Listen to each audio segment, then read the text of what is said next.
Are से होगी। देखो जरा, अध्यारोपण प्रमेय पढ़ रहे थे, इसमें क्या था, दो स्रोत लग रहे थे जिसमें से हमने कल धारा के मान निकाल दिए थे, I1 और I2 का मान।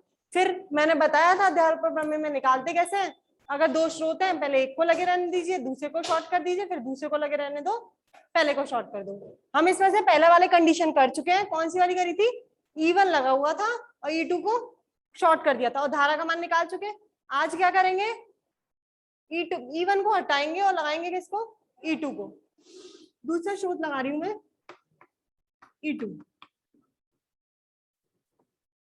और आज शॉर्ट कौन सा होगा, E1 वाला, Z1 Z2 Z3 plus minus, बस और कुछ तो नहीं है, यही है। चलिए धारा निकालिए, कहां से निकलेगी अब, इस टर्मिनल से, यहां से धारा निकलेगी। मैंने मानी कितनी धारा निकल रही है यहाँ से, आई धारा इसमें निकलेगी, यहाँ पहुंचेगी, फिर टूटेगी। टूटेगी किस किस में, एक तो इधर जाएगी और एक I1 इसमें मान ली कितनी जा रही है, I1 डबल डैश, इसमें मान लो कुछ भी मान लो, I3 मान ली, अपनी मर्जी से कोई भी ले लीजिए धारा, यूज इसका नहीं आएगा। हमारी कल जब हमने धारा निकाली थी तो हमने इस वाले पथ पे निकाली थी, देखना जरा, कल जो I1 निकाली, I1 डैश निकाली है, वो किस पर निकाली आपने, Z1 पर, Z1 पे ही निकाली है। आज जो बात करेंगे वो भी किस पे बात करेंगे, केवल Z1 के ऊपर ही। मतलब मुझे जो मेन काम है वो किस धारा से काम है, I1 डबल डैश से। कल तो I1 डैश से आ रही थी, अच्छा कल I1 ली थी,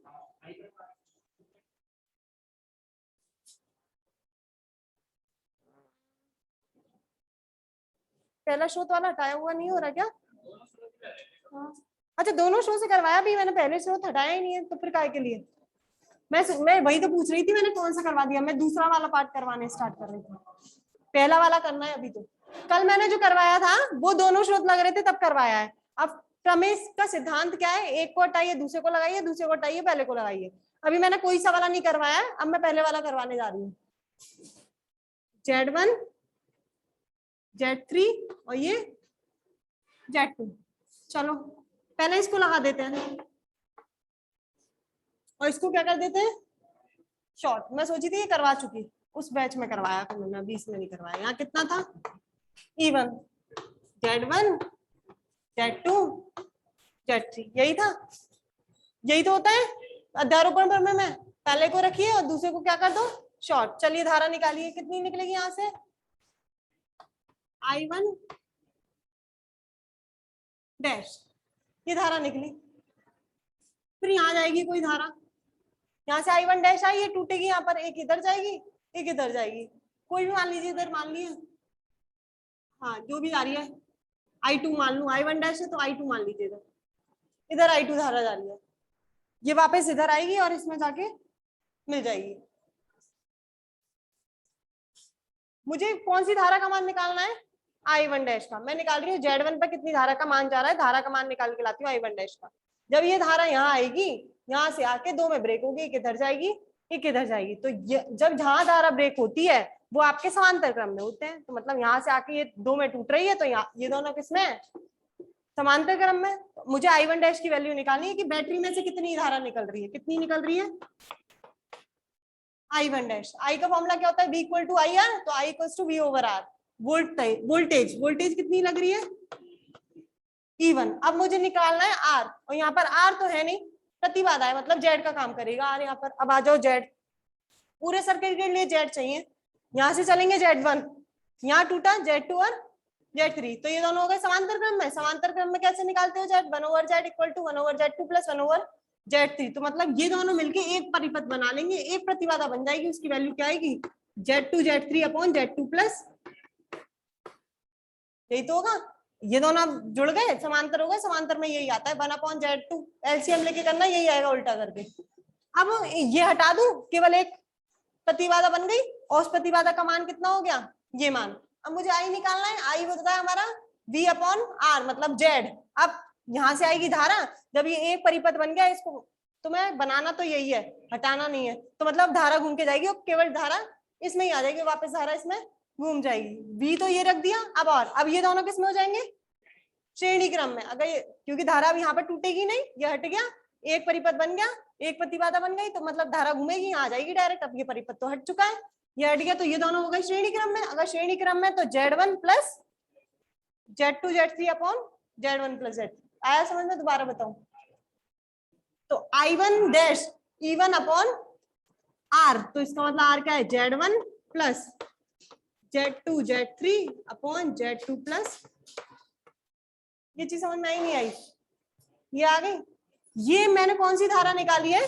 बैटरी से निकलने वाली धारा का मान कितना निकल रहा है? I1 डैश, और इसमें भी कितनी धारा है आपकी?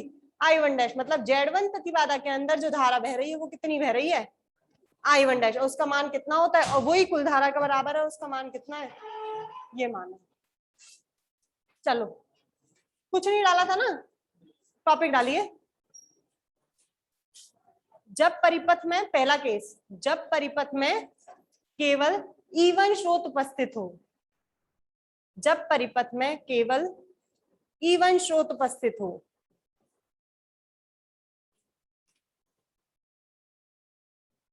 जब परिपथ में केवल E1 स्रोत उपस्थित हो, बना लो इसे, इसे बनाइए। इसमें मत लिखना अभी कुछ भी, नॉर्मल लिख देना बस, और इस धारा को भी मत लिखना। मान तो मुझे इस धारा का निकालना है, ये तो मैंने बांटने के चक्कर में धारा दिखाई थी कि यहाँ धारा बटेंगी। अब बना लीजिए इसे।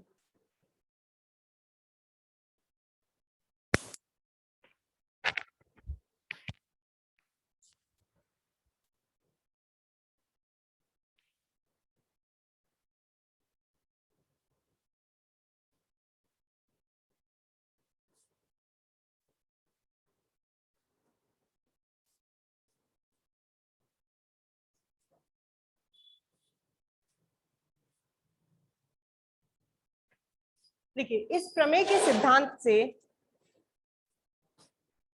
बना नहीं है अभी?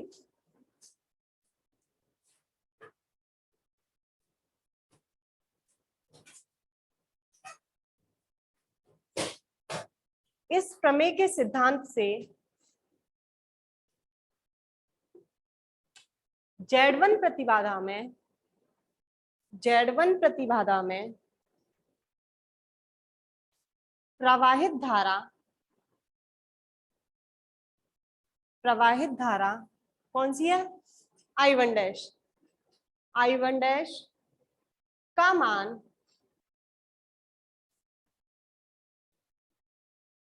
अध्यारोपण प्रमेय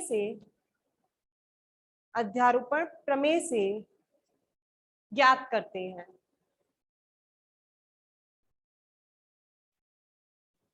यदि हम E2 स्रोत को, E2 वाले को, E1 को नहीं, E2 को, यदि हम E2 स्रोत को लघुपतित कर दें,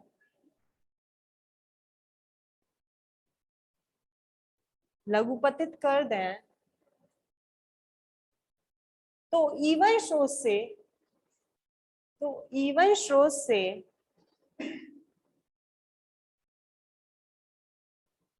मिलने वाली धारा I1 डैश है।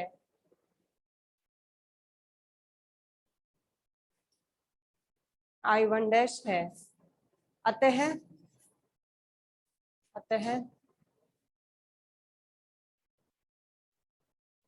प्रवाहित धारा I1 डैश का मान, अतः प्रवाहित धारा I1 डैश का मान लिख लीजिए।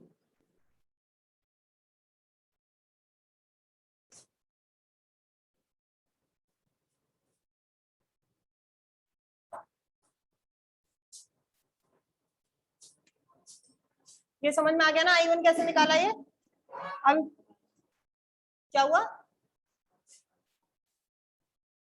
कौन बोल रहा है? पहले नहीं आया? तुम बाद में आए हो ना क्लास में? बाद में आए हो, पहले से बैठे हुए हो? नहीं आया ये समझ में?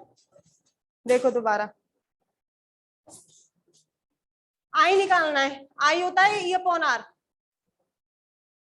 वोल्टता अपॉन प्रतिबाधा या फिर प्रतिरोध, कुछ भी कर लो। यहाँ बैटरी से आएगी धारा, यहाँ आकर बटेगी। जहां धारा बटती है वो दोनों आपके प्रतिबाधा जो होते हैं वो समांतर क्रम में होते हैं, तो इसका मतलब अगर ये दोनों समांतर क्रम में हैं तो समांतर क्रम में कैसे जोड़ते हो प्रतिरोध को? 1/R1 + 1/R2, तो 1/Z2 + 1/Z3। इसका मतलब आंसर जो निकलेगा वो Z2 Z3/Z2 + Z3 निकलेगा। तो ये तो पूरा खत्म हो जाएगा और ये बन जाएगा एक प्रतिरोध, जिसका मान कितना होगा? Z2 Z3/Z2 + Z3। एक प्रतिरोध हो गया। अब यहाँ से धारा निकलेगी, घूम के वापस आ जाएगी। अब नहीं बटेगी धारा। अगर नहीं बटेगी तो ये दोनों किस में हो जाएंगे? श्रेणी क्रम में। अगर श्रेणी क्रम में है तो कैसे लिखते हैं श्रेणी क्रम में? बना तो लिया ही है ना, इसको बता रही हूँ। चलो अब आएगा समझ में। हटा लो, ये हटा दिया। ये दोनों प्रतिबाधा मिलके कितनी कितनी बन गई?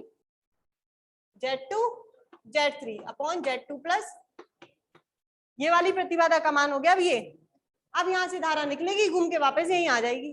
तो इसका मतलब ये दोनों किसमें है? श्रेणी क्रम में। और श्रेणी क्रम में प्रतिबाधा क्या होती है? जुड़ जाती है। तो मतलब Z1 + Z2 Z3/Z2 + Z3। तो ये प्रतिबाधा का मान आ गया, I = V/R। ये आ गई इससे निकलने वाली धारा का मान। मेन यही है बात की, तो मैथमेटिक्स है, यही चीज समझने की है इसमें। I1 dash E1 Z2 + Z3 ऊपर आ जाएगा upon Z1 Z2 Z2 Z3 और लास्ट Z3 Z1। समीकरण नंबर कौन सी आएगी?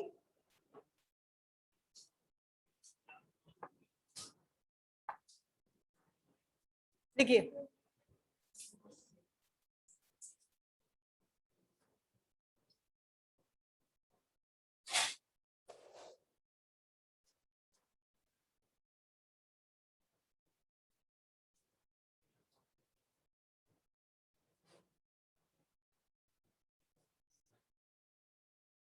ये वाली धारा जो है वो Z1 परिपथ में बहने वाली धारा का मान है। Z1 प्रतिबाधा में बहने वाली धारा का मान है। ठीक है, ये तो पहली धारा निकल गई। अब जरा अपना जो मैंने कल कुल 2 धाराएं निकलवाई थी, I1 और I2, जब दोनों बैटरी लगी थी, उसमें देखो I1 का मान कितना था? पहला आपका यही मान था, और मैंने बोला था कि आपको जो मान निकले वही मान निकल के आने चाहिए, स्रोतों को हटा के। जो I1 निकाला है उसमें पहला वाला देखिए, माइनस से पहले वाला, यही मान है I1 के अंदर। मतलब अब दूसरा और निकालना है और दोनों को जोड़ देंगे, आपका क्या आ जाएगी? Z1 परिपथ में बहने वाली धारा का मान। सिद्ध हो जाएगी आपके अध्यारोपण में कि कुल धारा का मान क्या रहता है? बराबर रहता है, भले दोनों स्रोत से निकालो या फिर एक स्रोत को हटाकर और एक स्रोत को लगाकर निकालो। लिख लिया? अब डालिए दूसरा केस सेकंड। यदि परिपथ में केवल E2 स्रोत उपस्थित हो, यदि परिपथ में केवल E2 स्रोत उपस्थित हो,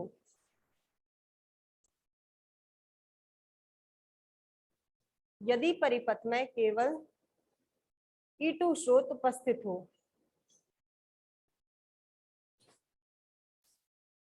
सर्किट में क्या चेंज आएगा?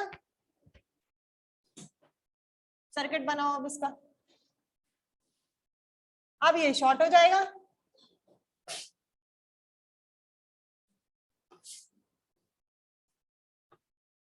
इसके जगह क्या लग जाएगा? E2 स्रोत plus minus Z3 Z3 Z2 Z3। यही सही है ना? यही था ना Z1 Z2 और Z3।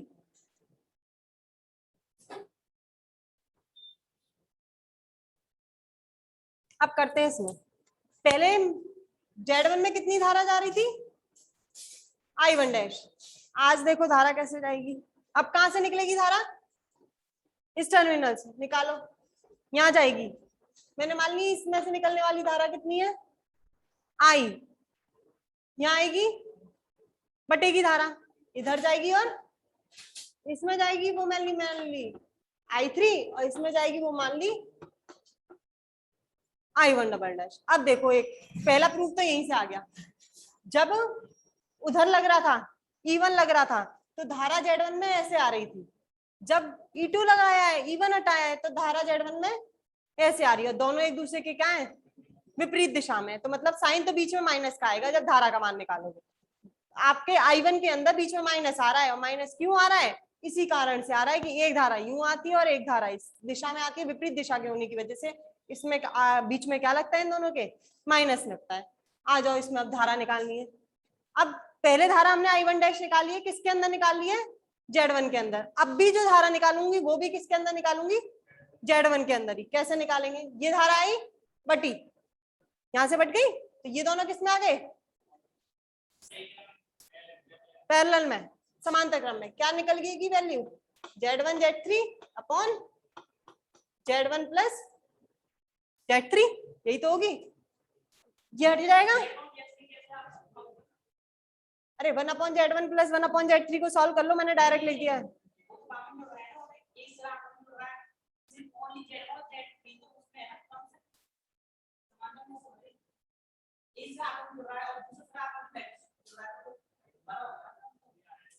अच्छा, अभी आए हो क्या क्लास में? हाँ, तभी नहीं पता, पहला हो चुका है इसमें केस, तभी बीच में बोले तुम। यहाँ से आया करंट, बटा यहाँ इस पर आके यहाँ गया और यहाँ गया। जब करंट बटता है तो कौन सा होता है कॉम्बिनेशन आपका? समांतर। तो दोनों किसमें है ये? अब तुम क्या बोल रहे थे? तुम अपना बता दो मुझे तुम्हारा समझ में नहीं आया। अच्छा, श्रेणी में बोल रहे थे इसे। ये श्रेणी में तो अगर धारा यहाँ से निकलती यूं घूम के वापस यहीं आ जाती तो श्रेणी था। अब मैंने तो इस वाली धारा की बात कर रही हूँ। ये धारा जब निकल के आ रही है तो ये यहाँ बट रही है, यहाँ बट रही है, तो इसका मतलब ये इस धारा के लिए ये दोनों किसमें है? श्रेणी में, समांतर में। अगर धारा यहाँ से होती और यहाँ पर घूम के वापस यहीं पर आती तो मैं बोलती ये दोनों किसमें है? श्रेणी क्रम में। आगे डिफरेंस समझ में? चलो, अब यही बता रही थी मैं, बीच में रुक गए। ये दोनों किसमें हो गए? समांतर क्रम में। समांतर के लिए Z1 Z3 upon Z1 plus Z3। अगर ये दोनों मिलके एक बन गया तो इस परिपथ को हटा दो और ये केवल यही लगा दो, और इसका मान कितना हो जाएगा? ये वाला मान हो जाएगा। अब मुझे किसका मान निकालना है? धारा आई का। आई धारा क्या होती है? आई बराबर V अपॉन आर। तो V इसके लिए क्या चलेगा? E2 upon are. आर कितना होगा? अब ये दोनों किसमें हो जाएंगे? श्रेणी क्रम में। कारण अब देखो इसके अंदर श्रेणी है, धारा यहाँ से आई, यहाँ घूमेगी, यहाँ के वापस यहीं आ जाएगी, तो अब ये दोनों किसमें हो जाएंगे? श्रेणी में। अगर श्रेणी में होते तो दोनों क्या हो जाएंगे? जुड़ जाएंगे। Z2 plus Z1 Z3 upon Z1 plus Z3। तुम लोग कुछ मत लिखो, अब जरा देखते जाओ, इधर कर रही हूँ। आई निकालती हूँ। आई जो है वो बैटरी से निकलने वाली कुल धारा का मान है। आई V अपॉन आर लगाइए। V वोल्टता कितनी है इसमें? E2 upon are. आर ये दोनों किसमें आ गया?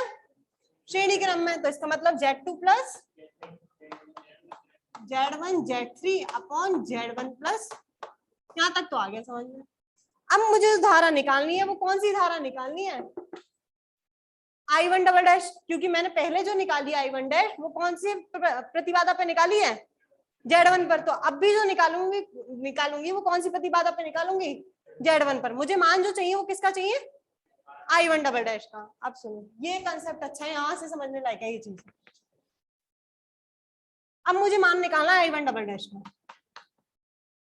इसके लिए मैं देखो क्या करती हूँ, Z1 प्लस Z3 दोनों में मिला के बोल रही हूँ, कुल धारा बताइए कितनी बह रही है? Z1 प्लस Z3 में कुल धारा कितनी बह रही है? I, क्योंकि Z1 में जा रही है I1 डबल डैश, Z3 में जा रही है I3। अगर मैं कुल धारा पूछूंगी तो धारा तो कितनी जा रही है? I। इसका मतलब Z1 में बहने वाली धारा का मान, Z1 प्लस Z3 में बहने वाली धारा का मान कितना है? I है। ठीक है, अब मैं वो लगाते ना एक अंक का नियम। अगर मैं पूछूं प्रतिबाधा का मान 1 है तो धारा कितनी बहेगी? I upon Z1 plus Z3। ऐसी तो निकालते हो। 1 के लिए कितना होगा ये?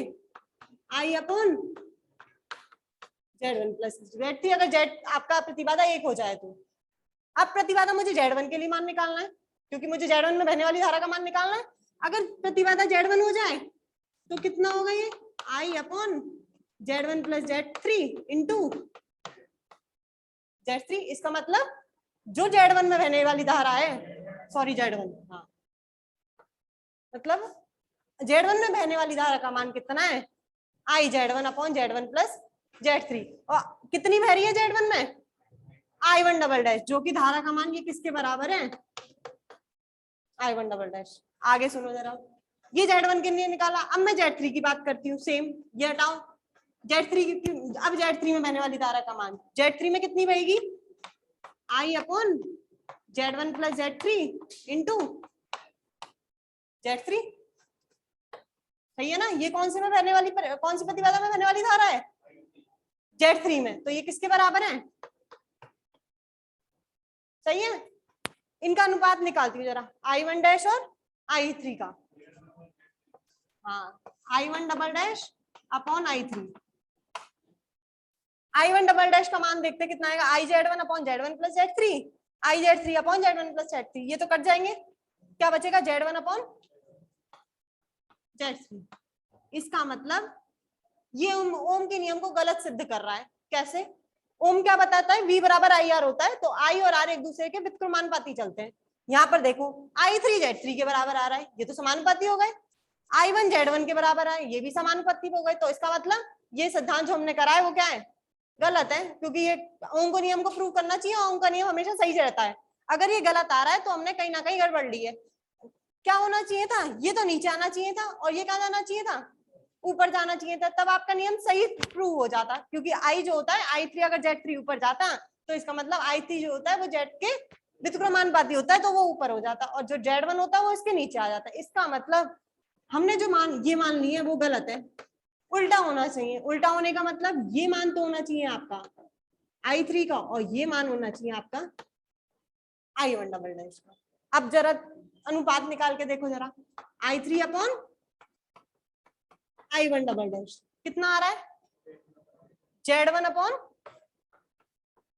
अब देखो जरा, ये I3 है, Z के व्युत्क्रमानुपाती होता है, हो गया सिद्ध। I है वो व्युत्क्रमानुपाती होता है Z का। इसका मतलब ये वैल्यू आपकी I1 डबल डैश I3 की ना होकर ये वैल्यू तो है आपकी I3 की, और ये वैल्यू है आपकी I1 डबल डैश की। आया समझ में? ये मुझे I1 डबल डैश निकालना है कि I1 डबल डैश में बहने वाली धारा का मान क्या है, बहने वाली धारा का मान क्या है, कितना मान आएगा उसका। ये अब ये नहीं होगा। ये कंसेप्ट समझ में आया नहीं आया? दोबारा बताऊं, यही चीज मैटर करती है इसमें बहुत ज्यादा। वैसे आता यही I1 डैश का और यही I3 का, लेकिन जब हमने ओम के नियम को सिद्ध किया तो ओम का नियम गलत प्रूफ हो गया। अगर गलत प्रूफ हो रहा है तो इसका मतलब वो उल्टा रिजल्ट दे रहा है। उल्टा ही रिजल्ट तो दे रहा था, I3 Z3 दे रहा था, ये दे रहा था। अगर मैं इसको उल्टा कर दूं तो आपका ओम का नियम सही सिद्ध हो जाएगा। अगर मैं इसको उल्टा करूंगी तो ओम का नियम सिद्ध करने के लिए मुझे धाराओं के मान भी क्या मानने पड़ेंगे? इनके रिवर्स मानने पड़ेंगे। रिवर्स मानते ही ओम का नियम आपका सही हो गया। अगर सही हो गया तो हम अब जो धाराएं लेंगे वो ये लेंगे, ना कि पहले वाली मानी थी वो ना लेकर अब कैंसी लेनी पड़ेगी, एक दूसरे की विपरीत लेनी पड़ेगी। अब सुनो जरा करना क्या है इससे। ये तो मैंने तुम्हें बस समझाने के लिए लिया कराया था कि ऐसा उल्टा क्यों लेते हैं। अब याद रख लो ये चीज, अगर आपको इस पर धारा का मान निकालना है तो आप प्रतिरोध ये लोगे, अगर इस पर धारा का मान निकालना है तो प्रतिरोध ये लोगे। ये याद रख लो कंसेप्ट। और क्यों लोगे वो मैंने आपको बता दिया। ओम का नियम गलत प्रूव होता है, इस वजह से हमें धाराओं को क्या करना पड़ता है?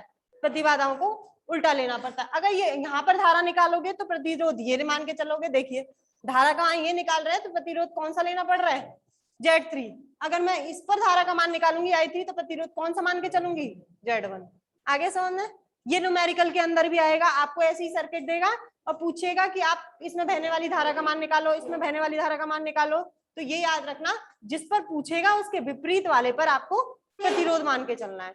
क्यों मानते हैं? वो ओम का नियम गलत प्रूव होता है इसलिए मानते हैं। आगे समझ में कंसेप्ट?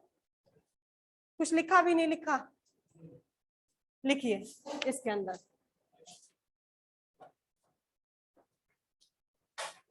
स्रोत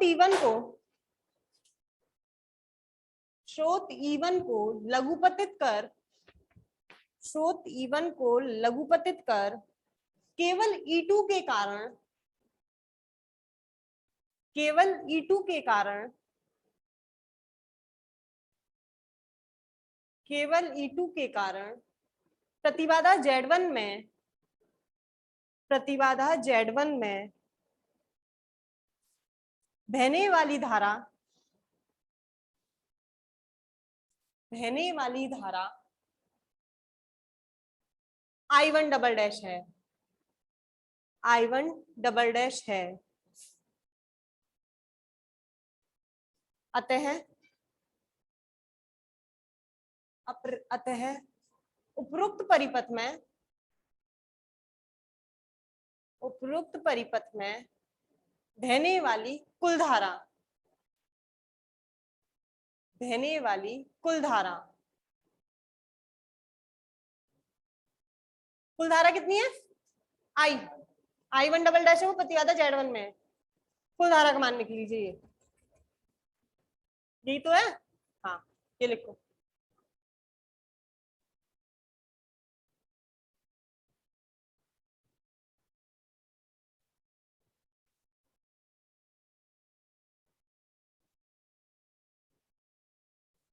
लिखिए प्रतिबाधा Z1 में, नेक्स्ट लाइन में लिखना प्रतिबाधा Z1 में बहने वाली धारा, प्रतिबाधा Z1 में बहने वाली धारा I1 डबल डैश, बहने वाली धारा I1 डबल डैश का मान कितना आया है? I1 डबल डैश का मान ये आया है। अब बताओ ये पूरा लिखना चाहोगे या डायरेक्ट लिखवा दूं?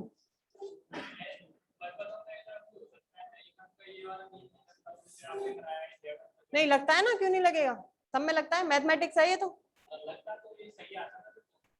वही तो गलत आ रहा है, जब निकाल आ तो ये गलत प्रूव हो रहा है, गलत प्रूव हो रहा है तो हमने उल्टा मान लिया इसे। ऊपर कहीं गलती नहीं है, ऊपर तो सही है, एकांक का नियम तो सही लगाया है हमने, ओम का नियम उल्टा होता है इस वजह से ये उल्टा आया है, ओम का नियम रिवर्स होता है इसलिए से ये उल्टा आई है धारा। एकांक का नियम तो सब जगह वैलिड रहता है, भले कहीं हो आप फिजिक्स पढ़ो, केमिस्ट्री पढ़ो, मैथ पढ़ो, सब जगह वैलिड है एकांक का नियम। कहाँ आ रहा, यही तो गलती है। अरे वो गलती नहीं है, यहाँ देखो यहाँ से आता है ना, जब धारा बटती है, धारा बटने पर यहाँ जाती है धारा। अगर I1 में Z1 के अंदर अगर धारा Z की जाएगी तो फिर समानुपाती नहीं हो जाएगा I और Z। जितनी इसके अंदर अगर इसी की धारा मान निकालो और इसी का Z ले लो तो दोनों समानुपाती नहीं हो जाएंगे, तो हमारा तो ओम का नियम गलत हो जाएगा, इसलिए हमें इसको लेना पड़ता है 1/Z। ये सिद्धांत है इसका, जितनी धारा इसमें जाएगी तो उसके अगर समानुपाती हो गया तो ओम का नियम गलत प्रूव हो गया, गलत प्रूव हो गया तो मतलब जो Z है उसका क्या लेना पड़ता है आपको, उल्टा लेना पड़ता है। ये सिद्धांत तो सही है, वो तो मैंने निकाल के दिखाया था, ये उल्टा इसलिए लिया जाता है क्योंकि ओम का नियम गलत प्रूव होता है। और मैंने तुम्हें करने का तरीका बता दिया, याद रखना डायरेक्ट, अगर इसमें जा रही है धारा तो इसका प्रतिरोध लेना है और इसमें जा रही है धारा तो इसका प्रतिरोध लेना है, बस। ये भूल जाओ, ये करा था, ये तो मैंने तुम्हें दिखाया था कि क्यों हमने ऐसा उल्टा माना है इसे। अब बताओ ये लिखना है या ये डायरेक्ट लिख लोगे? वैसे पेपर में लिखने की जरूरत नहीं है, वो नहीं पूछेगा आपको ये कैसे निकालना है, या तो डायरेक्ट ऐसे लिख लीजिए, अगर इसको लिखना है तो अपना साइड में लिख लेना रफ में सॉल्व करने के लिए, नहीं तो डायरेक्ट लिखिए I1 डैश बराबर IZ3/Z1 + Z3।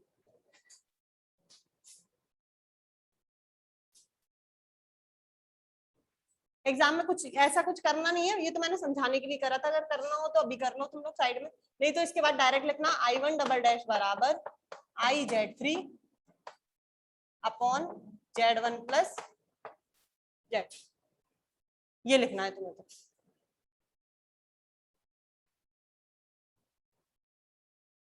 समीकरण नंबर कहां तक हुई? 5 तक हो गई ना, इसे डालो 6।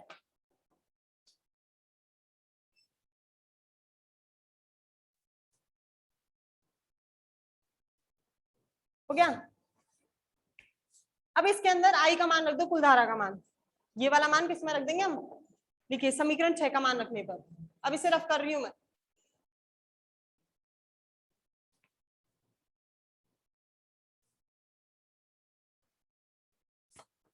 I1 double dash Z3/Z1 + Z3 into I का मान रखिए E2/Z2 + Z1 Z3/Z1 + Z3।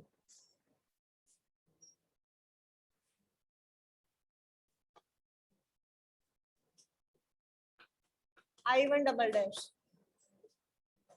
Z3/Z1 + Z3 into ये ऊपर चले जाएगा E2 Z1 + Z3 upon Z1 Z2 Z2 Z3 और Z3 Z1।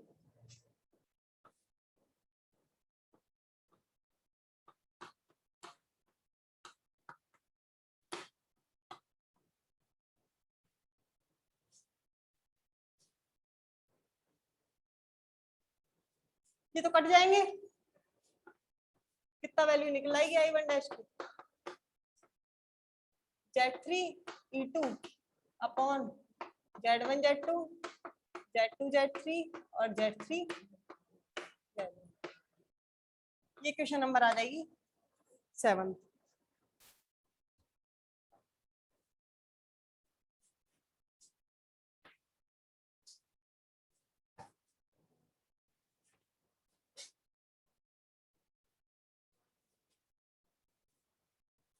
हो गया।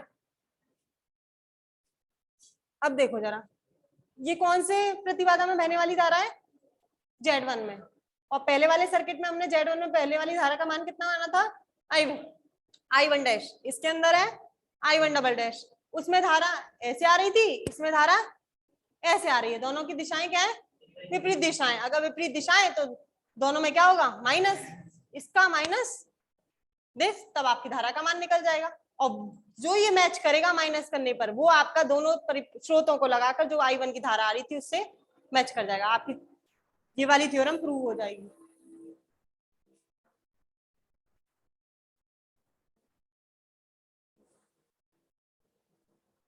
देखो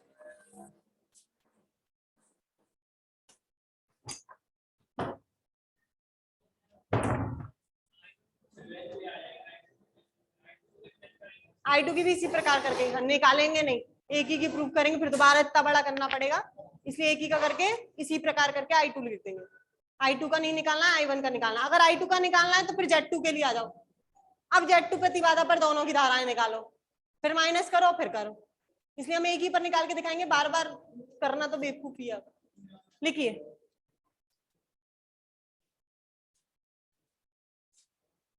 अतः परिपथ 1 व परिपथ 2 में, परिपथ 1 व परिपथ 2 में, परिपथ 1 तो जिसमें E1 स्रोत लग रहा है, परिपथ 2 जिसमें E2 स्रोत लग रहा है। अतः परिपथ 1 व परिपथ 2 में Z1 प्रतिबाधा पर,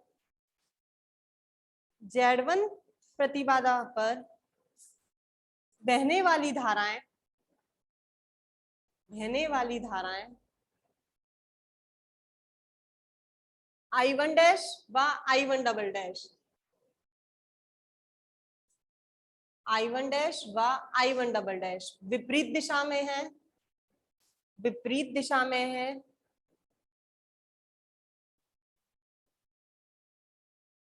इसलिए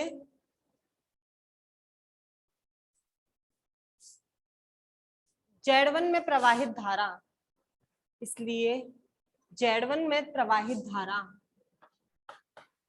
I1 dash minus I1 double dash होगी, I1 dash minus I1 double dash होगी, जो कि, एक मिनट रुको बस, जो कि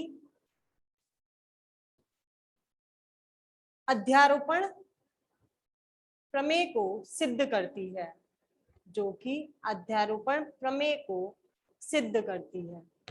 अतः लिख दो I1 बराबर I1 dash minus I1 double dash, I1 बराबर I1 dash minus I1 double dash, दोनों का मान रख दीजिए। हो गया, चलो कर दो।